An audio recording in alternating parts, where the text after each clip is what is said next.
I remember the day everything started to unravel. It was an autumn afternoon, the air crisp with a hint of decay that mirrored the state of my marriage. Back then, I believed in second chances. Or maybe I just feared being alone. The quiet evenings were filled with routine, and the silences between us grew longer, weighted by things unsaid. I spent those days convincing myself that love could outlast betrayal if I simply held on tighter. But no amount of effort could erase the memory of seeing her across the room at that conference, laughing too easily, touching his arm like I no longer existed. It was then that I began building walls around my heart, one brick at a time. I pretended not to know, not to care, but the truth gnawed at me like a slow poison.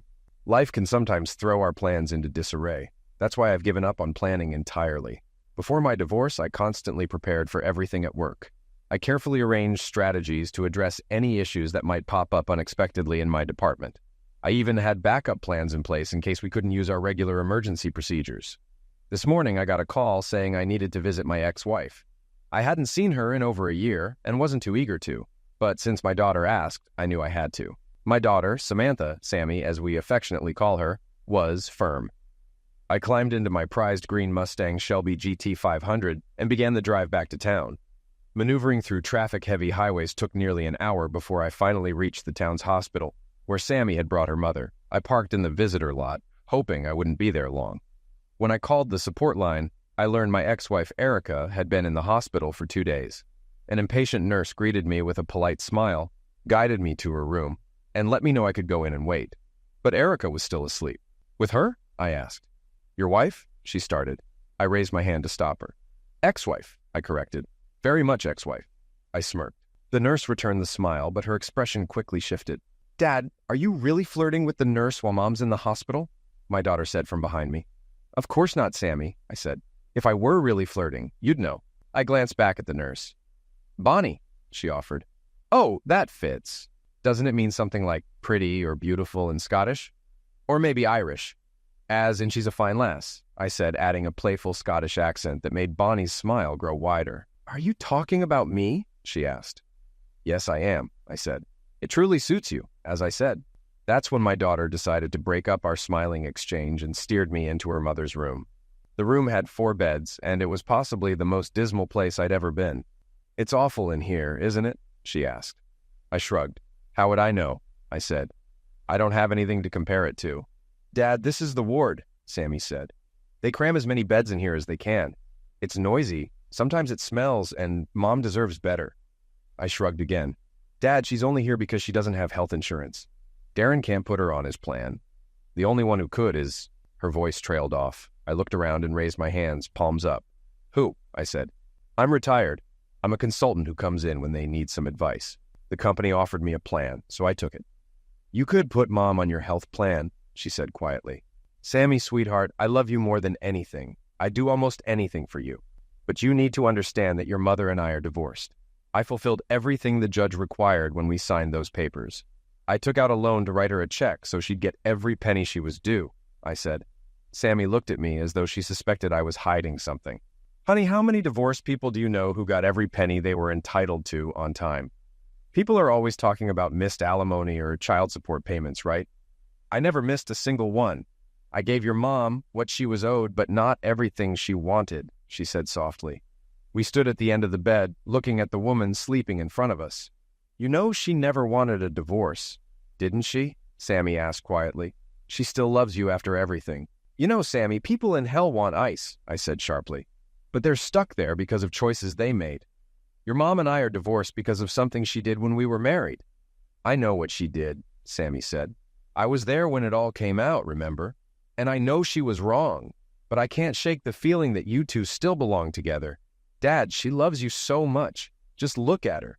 She's fallen apart these past 2 years. She doesn't look 50 at all.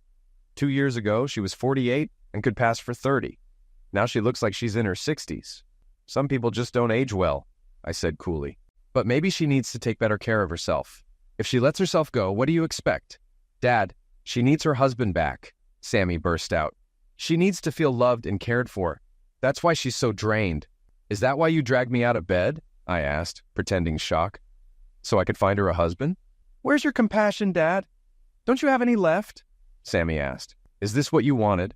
To see the woman you vowed to love, respect, and cherish reduced to this, so you can feel like you won.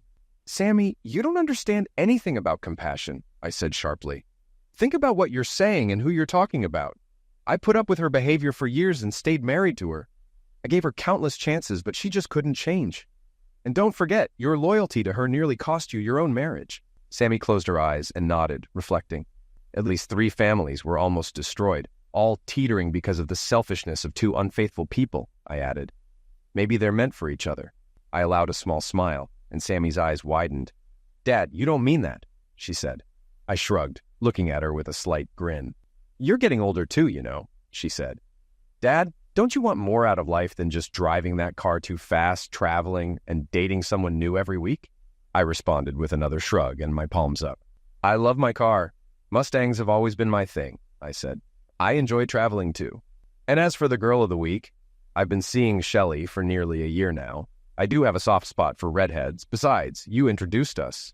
But Dad, she said tearfully, don't you want someone to share your life with long-term? Been there, done that, I said sharply. I really thought I'd found the one. I loved her so much enough to swallow my pride and try to fix things. Even after discovering what she was up to, she just couldn't let it go. Dad, some women can love 2 men at the same time, Sammy said. And some men can accept that, I replied. The problem is, I'm not one of those men. Why am I even here, Dad? I've been here since we brought her in, Sammy said. I needed a break to go home, shower, and change. I want to see my husband, too. Darren was great. He sat with her for a few hours yesterday so I could rest, but I can't ask him to do that again. You know he doesn't really like her. They were fine until I left things unresolved. Now, maybe he doesn't dislike her. Maybe he's just afraid that spending too much time with her will change you, and he loves you. So, do you really love me, Daddy? She asked. I always have. Always will, Angel, I said.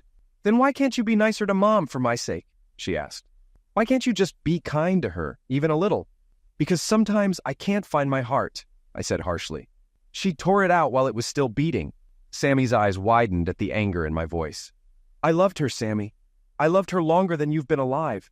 During those years together, I forced myself to stay calm. No, Sammy, I can't be friends with her. I can't move past it. There's no burying the hatchet unless it's buried in her forehead. I don't even know why I'm here now. Dad, have you gotten your closure? She asked. You've already broken her spirit. What else do you need?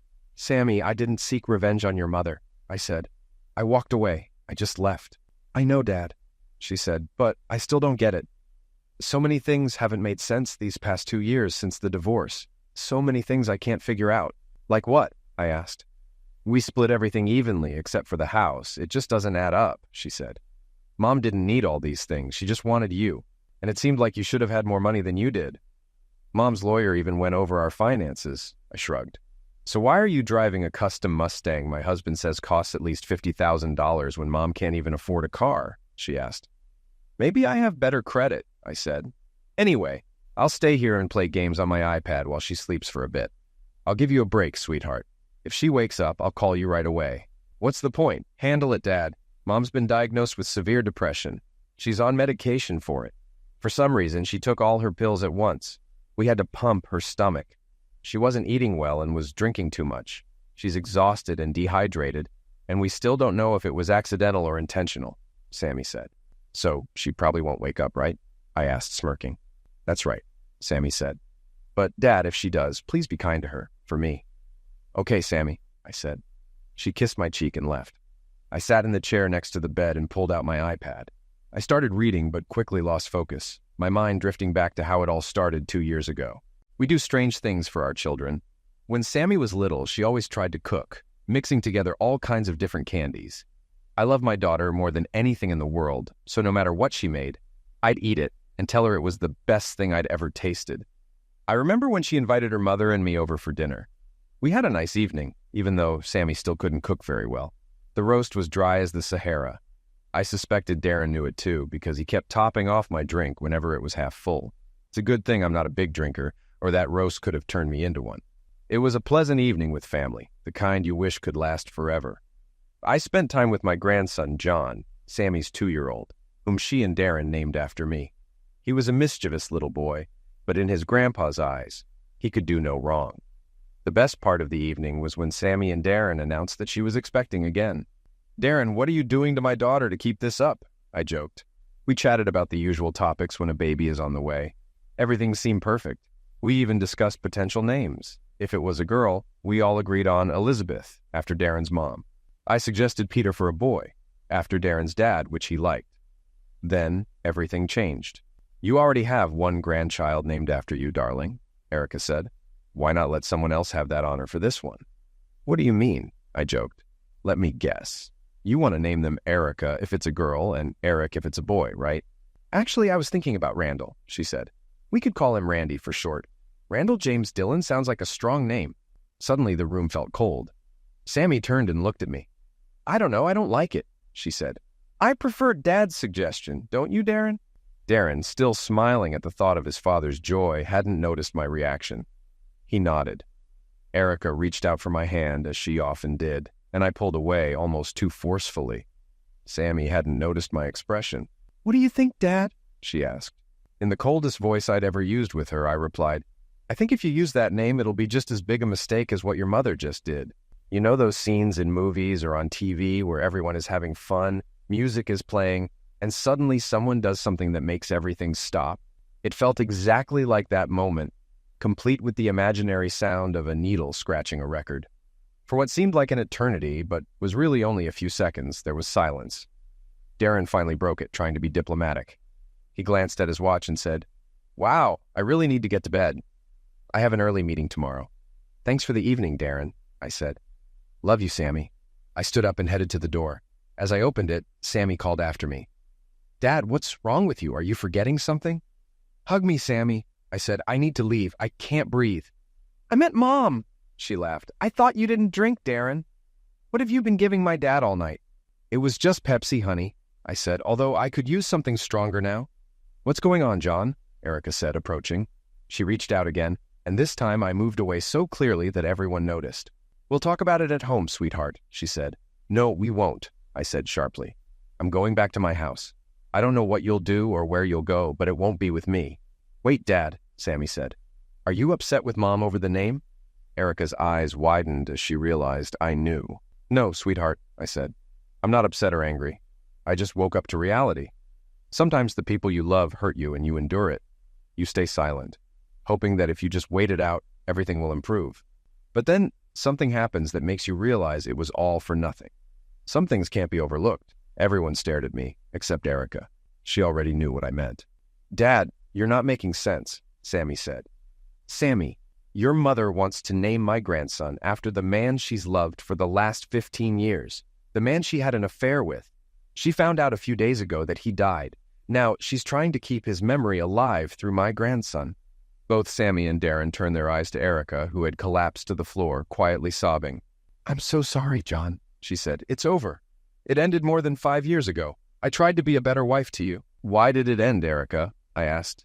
Because I felt guilty, she said. I knew it was wrong, so I stopped. Can we talk about this?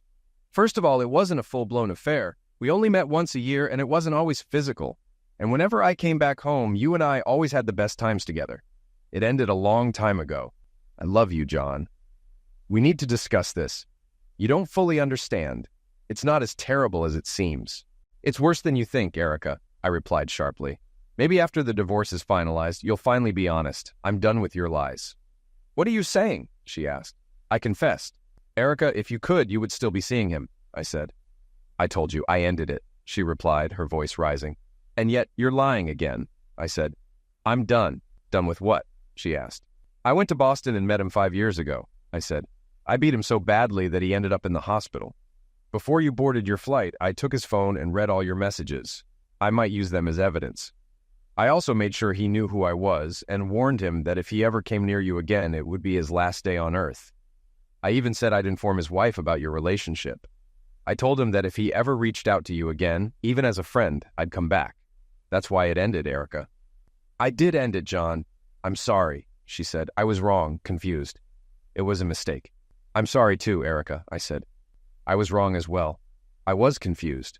I made a mistake by trying to save this broken marriage. I did it for Sammy, so she wouldn't have to endure our divorce while she was still young.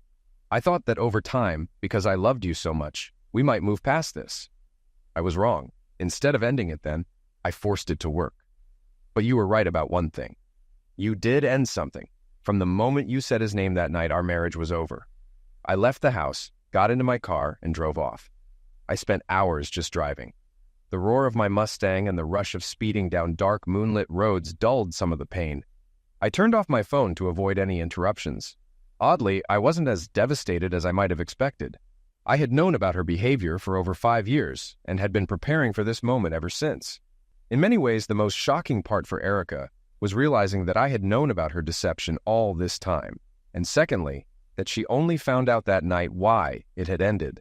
She had flown to Boston for a conference, the same one she attended every year. She booked a room at her usual hotel. The conference was a one-day workshop, though she always told me it lasted 2 days. After the event, she had dinner with Randall. They stayed at the restaurant talking until it closed, and she even mentioned me a couple of times. After the restaurant closed, they shared a light kiss, and she returned to her room. Randall walked to the parking lot to get to his car. When he got there, I was sitting on the hood. "Hey, this is my car," he said. "Sorry," I said. "It's wrong to touch things that don't belong to you, isn't it, Randy?" "I couldn't agree more," he said. "Is that one of my hubcaps?" "Yes," I said with a smile. "I took it myself. But let's not talk about hubcaps, Randy. Let's talk about Mary, your wife, who's waiting for you at home on Sycamore Street. It's probably too late for me to visit her now. Maybe I'll see her tomorrow." "I'm calling the police," Randy said. I pulled out my phone and held it out to him. "Go ahead, Randy. It'll be my word against yours, and you'll lose, because somehow it'll come out that you were spending time with my wife, Erica, while your faithful wife waited for you at home." Randy's face went pale. "I'm not that kind of guy, Randy," I said. "I think you're mistaken," he said. "I do know Erica, but we haven't been spending time together." He looked into my eyes and saw that I was serious. "Okay, we had dinner tonight. We were discussing interesting points from the conference and just lost track of time. But that's all. Nothing else happened." "Phew," I said. "You scared me there." He gave a small smile, relieved that I seemed to believe him. Then I punched him as hard as I could. He went down like a bowling pin. He got up and tried to run, so I threw his hubcap at his feet. He tripped over it and fell again. When I was done, both of Randy's eyes were swollen shut. His nose was broken, and his lip was split. "You really scared me, Randy," I said. "For a moment I thought I couldn't go through with it. I know you only had dinner tonight. But what about last year, or the year before? How long has this been going on?" "Maybe 15 or 20 years, he muttered, his words barely audible through his swollen lips. "It's over now, Randy," I said. He nodded quickly. "If you ever mention your name again, I will ruin your marriage and your life. Do we understand each other?" He nodded again. "Don't visit her," I continued. "No texts, no calls. There won't be any more warnings." "I understand," he said. "Randy, next time we speak, it won't be so civil," I added. It seemed to have worked. When I got home, Erica was acting the same as usual. After the conference, she tried to make it up to me with Zex, but I didn't give in. Normally, we would go on vacation together after the conference, but this year I pretended to be too busy. Despite my efforts, I couldn't shake off what had happened. Most of my thoughts were consumed by anger. Now, for those of you who don't know, there's a heavy metal band called Judas Priest. Their best album is Screaming for Vengeance, and that's exactly how I felt. No matter how hard I tried, I couldn't calm down. I wanted blood. I wanted someone to pay for the pain I'd suffered. If misery loves company, then I sure as hell wanted someone else to feel it too. And that someone was Randy. Through some business connections, I orchestrated his firing. I didn't make it obvious, didn't let him know it was me. But it felt good knowing it was done. I didn't regret it. It gave me the same twisted satisfaction as doing something good for Erica while silently destroying Randy. I had spent the last 5 years of my life doing just that. At the same time, I knew a divorce from Erica was inevitable. Why didn't I just confront her and file for divorce? Despite everything, I still loved her. Deep down, I wanted to believe her and give her another chance. But my mind, much like at work, told me to prepare for anything. I told Erica there was a pay freeze at work when, in reality, I'd gotten a promotion. After a few months, I got another promotion I'd been working for over the past decade. I didn't tell Erica my salary had almost doubled. I moved most of the extra income into accounts she didn't know about. 2 years later, I got another promotion and another raise. Again, I said nothing to Erica. The reason for all this secrecy was that if we divorced, she wouldn't have the slightest idea of my real income. She'd think I was still making $40,000 a year, and the divorce would be based on that figure. And yes, I know all the legal experts out there will say there's no way I could get away with this without consequences. A good lawyer would ask for my tax returns and talk to HR about my salary. The thing is, my boss was devastated by his own divorce and didn't mind helping me out. In the company records, I was listed as a middle manager. No one questioned it. All the other managers reported to me and I reported directly to them. It seemed normal. 3/4 of my actual salary was paid regularly to a company that looked like one of our suppliers. I wasn't a director, nor did I own it. The directors were all my fishing buddies. In exchange for using their names, I'd take them fishing a couple of times a year. They were all listed as volunteers, so there were no tax implications for them. The money went straight into my offshore account, untraceable after that. There were a few times when I withdrew money. Once, after Sammy and Darren got married, I made a large down payment on their house to help them start their life with less financial strain. I didn't buy the house outright, but I contributed enough to keep their mortgage under $100 a month. Another time, I bought Sammy and Darren a second car since they worked in different parts of town, and it made life easier for them. But even when giving gifts to the kids, I had to be cautious. The way I was able to help them with the house and the car actually worked in my favor and allowed me to give Erica even less. The money for their house was supposedly from my pension fund. This way, if we divorced, Erica would believe I had almost no retirement savings to claim. The money for the car came from a loan, further reducing my disposable income, so Erica would get even less. One of the best parts of my situation was that Randall worked in production, specializing in casting inspection. My company was a manufacturing business with plants all over the country. I had a private detective friend who lived in Boston. I asked him to keep an eye on Randy. Every time he got a job, I'd tell one of our account managers. If we had an account with the company he worked for, one of my friends would lunch with someone there and Randy would be fired. If not, we'd open an account and then he'd be fired anyway. I kept a spreadsheet on my computer dedicated to tracking Randy and all of his downfalls. Sometimes, I didn't even need to intervene. Over time, Randy's reputation in the manufacturing industry became so poor that he couldn't even secure an interview. Before he died, Randy's last jobs were in landscaping or as a day laborer. His struggles put a significant strain on his marriage. His wife went back to work to help support their family. I never interfered with her career because I had no issues with her. I also made sure Randy's children got what they deserved. I single-handedly helped his daughter get into law school, creating a scholarship just for her and awarding it to her. The scholarship ended the year she graduated, and she never discovered who funded it. Her grades were excellent, and she received multiple bonuses from her unknown benefactor during her studies. Randy's inability to support his family and his minimal contributions took a heavy toll on his pride. He was a proud man who wanted to be self-sufficient and take care of his family, so realizing he couldn't was a major blow. He turned to drinking, and it eventually consumed him. Despite that, he never became violent or aggressive towards his wife or daughter. But by the end of his life, he was just a shadow of the man he once was. I also reflected on how my actions had changed me. I was no longer the person I was when I first discovered my wife's infidelity. I used to be calm and friendly, open and honest. But learning that the woman I loved had repeatedly betrayed me shook me to my core. When I looked in the mirror, I didn't see a heartless person who took pleasure in systematically dismantling another man's life over one mistake. I still saw myself, John Forrest, the kind family man. Shouldn't villains have telltale signs? In the past, they all wore black hats. Maybe I should swap my Mustang for a black one. Yet even as I considered these thoughts, I kept moving forward. I couldn't stop. My broken heart craved revenge more than it longed for healing. My soul demanded retribution far more than it desired forgiveness. As I watched Randy's life crumble, I kept an eye on Erica too. I realized I couldn't trust her anymore. It's a terrible feeling to lose faith in the woman you promised to love and cherish forever. But that's what her relationship with Randy did to me. It destroyed not just our marriage, but also my ability to fully trust anyone. So for 5 years, while I was silently pushing Randy down, I was also watching Erica and preparing for our divorce. Unlike most men who only have a few days or weeks to protect their assets, I had 5 years to get ready. Initially, I planned for more. Despite everything, Erica was still attractive, though that was starting to fade. When we divorced, I intended to wait until she declined completely. But Randy didn't last as long as I thought he would. Over those 5 years, I hid and saved as much money as possible. I didn't worry about the house we lived in because it didn't belong to us. It had been in my parents' family for generations. We lived there because my parents, who were still alive, didn't need such a large house. When the divorce came, I made sure the lawyers knew that my parents owned the house and let us live there rent-free. When Erica returned from the conference, she sent Randall a message about how much she enjoyed their dinner and how wonderful it was to kiss him. She mentioned missing the times they'd been intimate, but was glad they hadn't been this time. She felt guilty for cheating on me, just as he probably felt guilty towards his wife.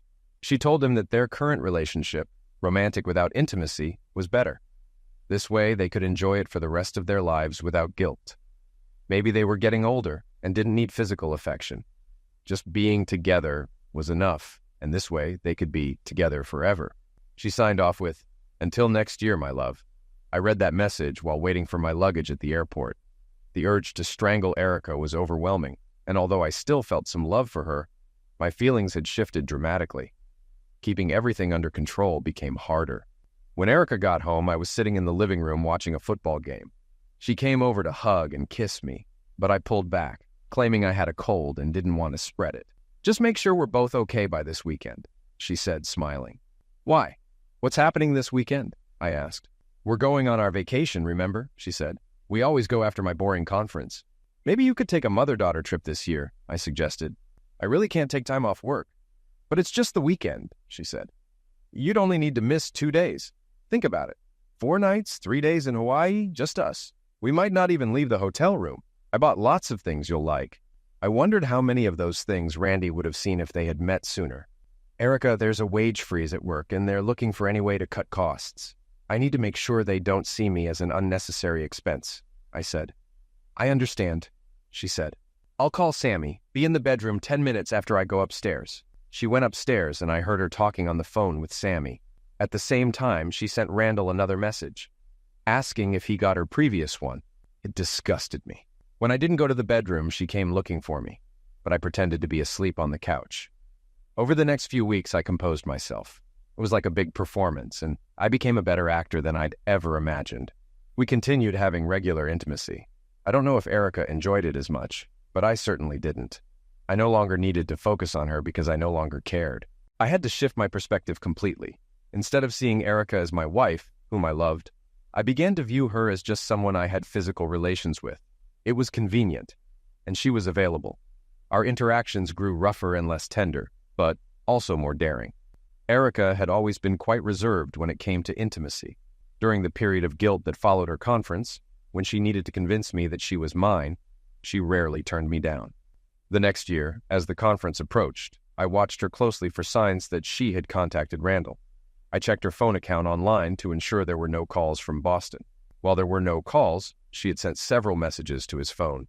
She became more upset when Randall didn't respond. She even reached out to mutual friends, who told her he acted like he didn't remember her. The truth was, he did remember, but he was afraid. He knew that if he responded, I would either harm him or, worse, tell his wife and ruin his life. "So, you understand it's over," she said with a smile. "How do I know?" I asked. 5 years ago, you told him your love would last until one of you died. Well, that was only 5 years ago, and now he's gone. But maybe you meant it. You loved him enough to try to have Sammy name my grandson after him, even if it cost our marriage." "No, John, you don't understand," she said. "You chose to hurt me instead." "John, how were you hurt?" she questioned. This went on for over 20 years. In that time, you and I probably were together over 2,000 times, and I cherished every moment. With Randall, there were at most 8 encounters, and they were all terrible. If I had put Randall above you, I'd understand the pain. But that never happened. If I gave you anything less than all of me or embarrassed you, I'd understand, but I didn't. I loved you too much for that. It was a once-a-year thing, far from home, where no one would know us. No shame for you. Even the year you confronted Randy and ended it, we had already agreed at dinner that it was better not to continue being physical, just to enjoy each other's company. This would have ended on its own. I wasn't going to meet him again that way. When I said it was better without guilt, that's what I meant. I was going to gently let him go.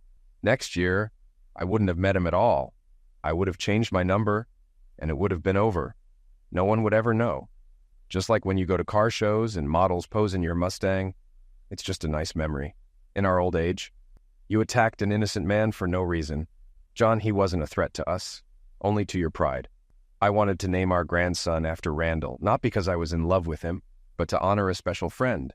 A tear rolled down Erica's cheek. I clapped slowly. Great performance, Erica, I said. You must have practiced this while we were apart. Sammy, name the boy Randall James if you like. Randall James Dillon would make your mother happy. Sammy looked at me, shocked. Dad, we're naming him Marshall after Darren's grandfather. Marshall Dillon, that's his name. I won't name my son after that man no matter what Mom thinks, Sammy said. Well, at least now you understand, Erica said. I wish you did, Erica, I said. It hurt because I loved you more than anyone. I loved you too much to share you with someone else. It hurt because, despite what you claim, when a married woman sleeps with another man, she's rejecting her marriage. Some say one mistake isn't enough to break up a marriage, but I disagree. And this wasn't just once. You had an ongoing affair for years. You lied, misled me, and broke our vows. Even now, I can't fully trust you. I still follow you to ensure you do what you say. You've damaged our marriage in ways that haven't fully surfaced. Erica, how long have I had the Mustang I drive now? And what's special about it? I asked. It has more horsepower, she said. Anything else? I pressed. She looked confused. You've never been in it, I said sharply.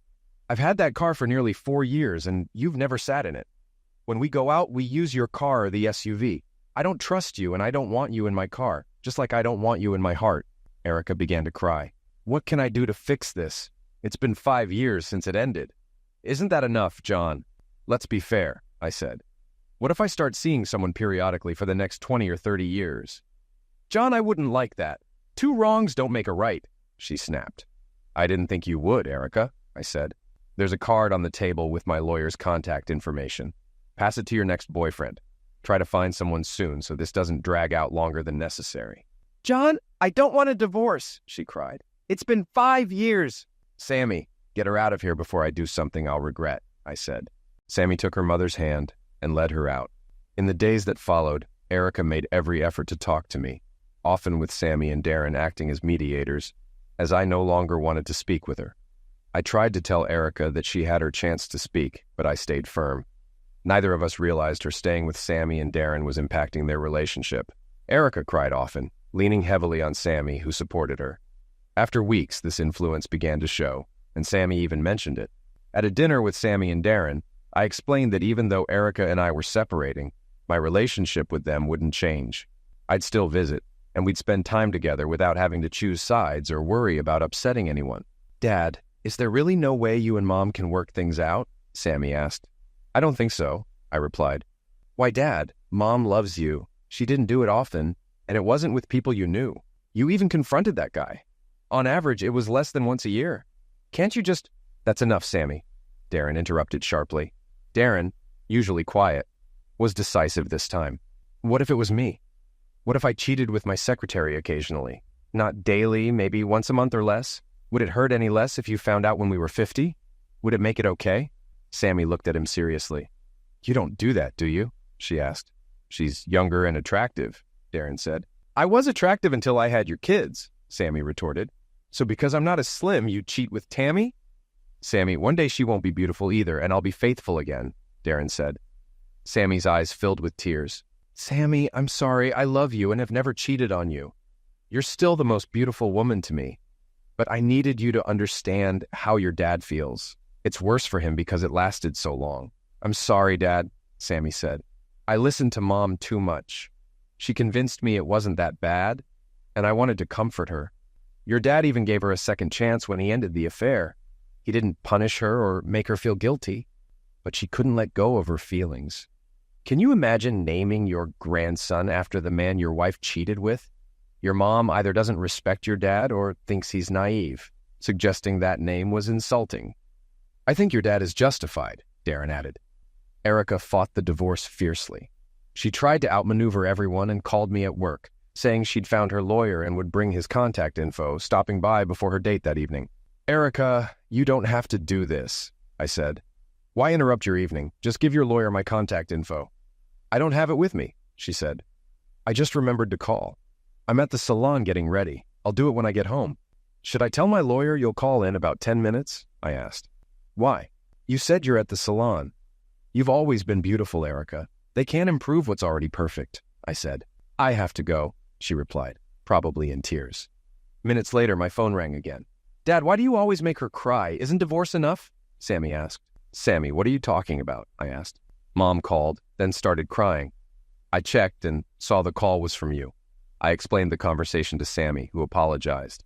Dad, she wasn't at the salon or on a date. I think she was trying to make you jealous. Do you really think Mom is beautiful? I always thought so, Sammy, I said. Her looks and personality were what I loved most about your mom. You might not see it, but she's truly beautiful and charming. I loved her deeply, which is why I was so angry at Randy. He threatened the person who gave my life meaning. Then why not give her another chance, Dad? She asked. I did, honey, and it was the hardest 5 years of my life. Every time she left the house, I doubted where she was going and who she might be seeing. If she could have an affair across the country, why not nearby without my knowing? I love her, but I can't trust her. Remember when Darren joked about sleeping with his secretary? Did you stop thinking about it even after he said it wasn't true? Well, I don't have to wonder. Your mom actually cheated, and it wasn't a one-time thing. It went on for years until I stopped it. Without me intervening, she would have kept it going. Erica's lawyer pushed for counseling, and mine insisted I go. For the first 2 weeks, I read magazines during the sessions. The counselor asked why I didn't engage, and I told him it was pointless. The court could make me attend, but couldn't change my feelings. No amount of discussion could force me to stay married. It took 8 months, 3 times longer than expected. Erica's lawyer scrutinized my work records, suspiciously noting how prepared they were, as if I had anticipated this. He found everything needed but missed the deeper details. The judge considered the house an asset since I didn't pay rent, adding a calculated value to Erica's share. I also had to pay $400 in alimony for 3 years. I gave her a check and claimed it was from a loan, choosing monthly payments to the bank over dealing with her. After the divorce, I took my first vacation, a cruise. I kept to myself, hiding in my cabin and avoiding attention. It was too soon for socializing. My second trip was to a ranch out west, but there were too many men, and it wasn't the experience I'd hoped for. The final trip was a road trip called the 66 Cruise, traveling Route 66 from Chicago to Los Angeles with various cars, events, and parties along the way. I used this time to bond with my Mustang, thinking of it as my companion. The drive gave me space to reflect on what I wanted for the next 20 or 30 years without Erica. Even though I knew my life would be better without her, my heart still hurt. I realized I wasn't just a lost, lonely, divorced man. I was part of a community, thousands of people with the same passion for their cars. When we come together, it's a special experience, each of us believing our car is the ultimate work of automotive art. At the start of the event, I stayed on the sidelines during the announcements. I was never alone unless I chose to be. Hey, buddy, your Mustang is gorgeous, an older man said. I had one before I switched to Corvettes. How much horsepower does it have? At every stop or meal, people approached me to chat about cars and shared interests. Some even debated whether foreign cars belonged on Route 66. I tell them, cars are cars. There's room for everyone. Most agreed, and one older man joked that car lovers should unite against motorcyclists. I steered clear of that conversation. I also met some passionate women on the cruise. One had divorced her husband when he claimed her classic '69 Camaro was his. When friends caught her working on it, he was so embarrassed he told her to choose between him and the car. She chose the car. I connected with some women I thought would make great friends, but I wasn't ready to replace Erica. Still, it made me realize life could go on and that I might find a partner again. I returned home feeling different, more content, and loving my Mustang even more. That's when I saw Erica at a mutual friend's wedding. The sight of Erica shocked me. She looked thin, gaunt, with a severe hairstyle and tired eyes. Go say something nice to her, Dad, Sammy said, nudging me. Then I need to ask you a favor. I crossed the room. Hi, Erica. You've lost weight. Is this a new hairstyle? She spun around, eyes lighting up. Do you like it? She asked. I didn't want to become inactive and out of shape. You've always been beautiful to me, I said. Focus on what makes you feel good. Your long hair always framed your face and brought out your best features, like your eyes and dimples. Her smile returned. And you don't need to diet. Forget fashion trends. Whoever's next will agree that women with curves are better. Go have a burger. As I walked away, Erica looked stunned, watching me for the rest of the night. I kept my distance subtly. The next day, Sammy called. Dad, you were great at the wedding. Mom seemed happier than she has in a while. She even ate a full meal. She said, Dad will probably like me better if I have curves again. What did you tell her? I just said she's beautiful and shouldn't worry about dieting, I replied. She's 50 like me. She doesn't need to be thin. Whatever, Dad. I need your help, Sammy said. Relax, she laughed. It's not about Mom. I have a friend who needs help passing algebra and trigonometry. You were great at tutoring me in school. Don't they have tutors? I asked. Dad, she works nights and can't make most sessions. Shelley is unique. Can you try for me? Besides, you don't have much else going on. I went to meet my daughter's friend. She had red hair, and at first I thought she looked heavy. Sammy mentioned that the woman had a condition and struggled with self-esteem. She was quite reserved and seemed unsure of herself.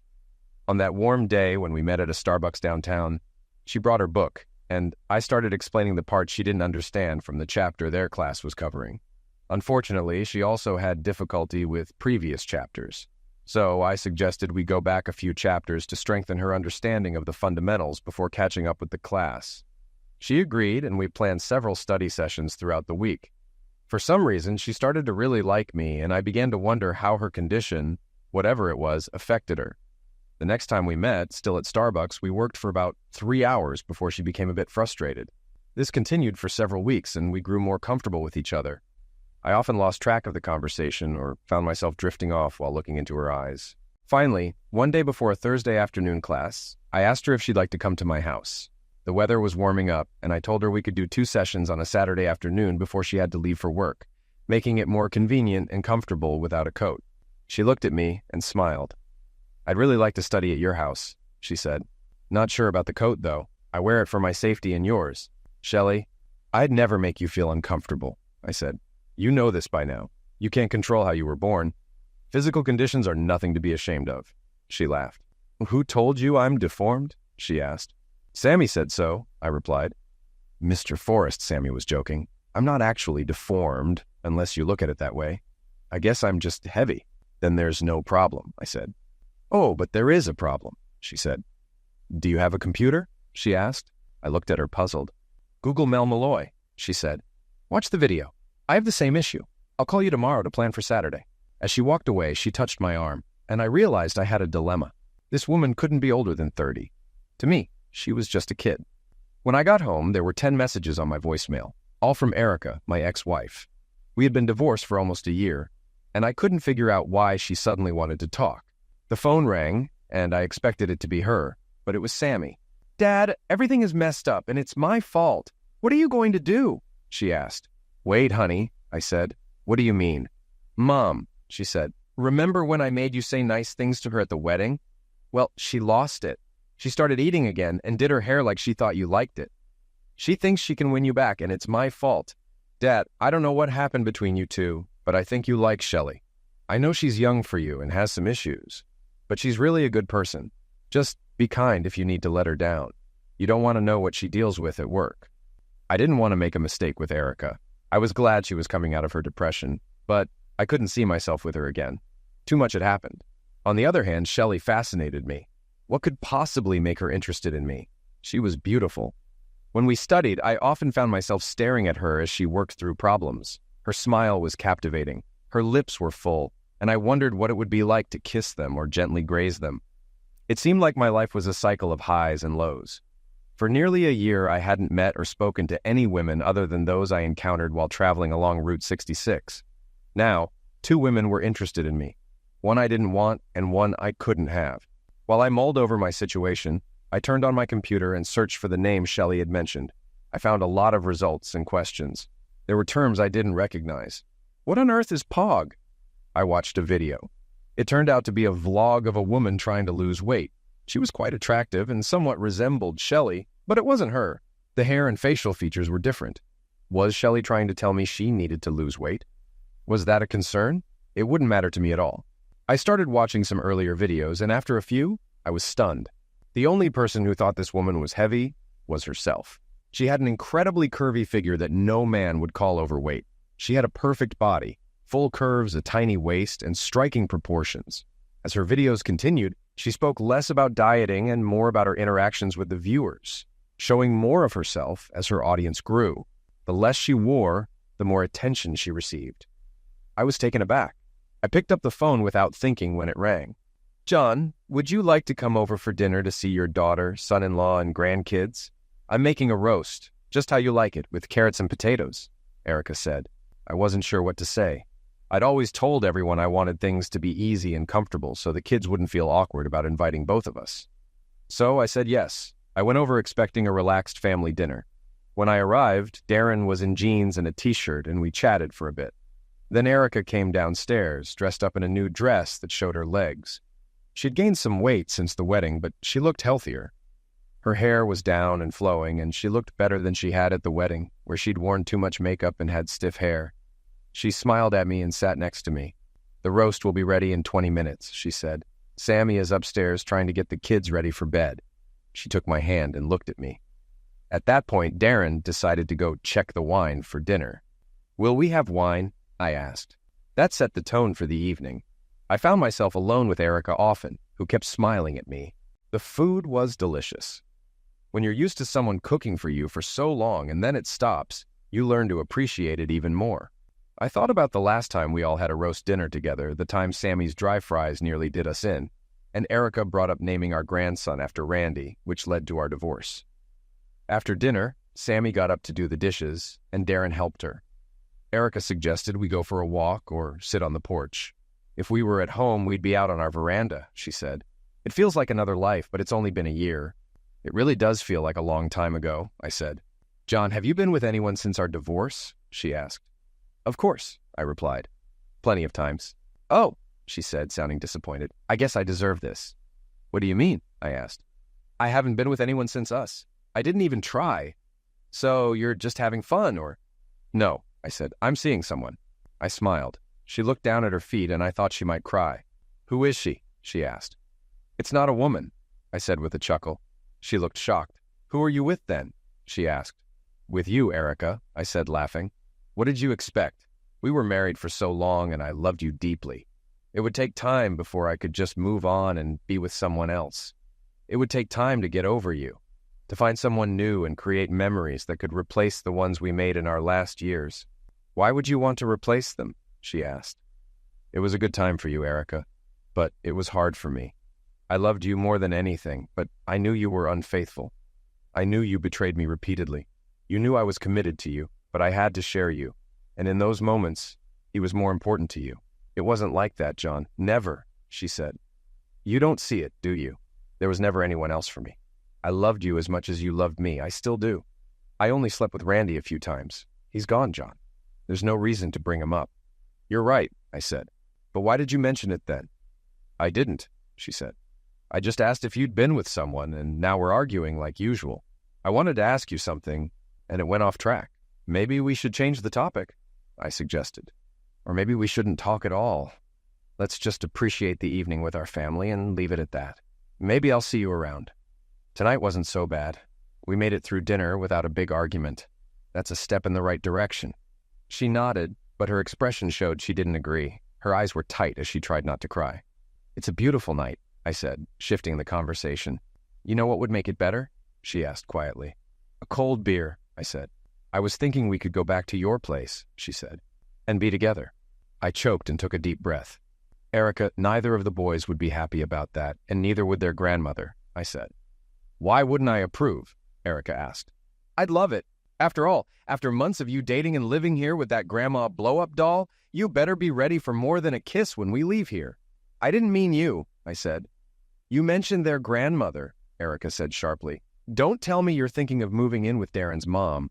Her husband only passed 2 months ago, and you never liked her much." "No, I was talking about Grandma, as you called her.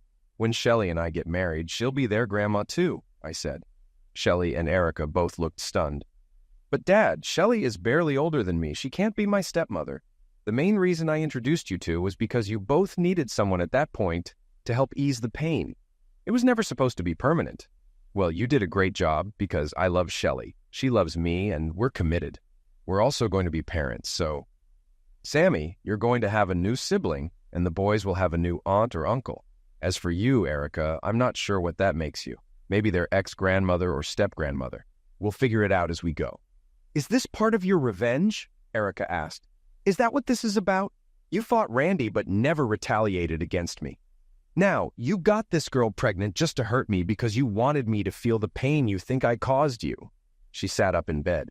"Do you even realize how serious this is?" she said, raising her voice. "You could be tied to her for the rest of your life, at least until the child grows up. Did you really need your revenge that badly?" Erica, stop thinking only of yourself, I said firmly. When I found out about you and Randy, I did beat him up. And that wasn't all.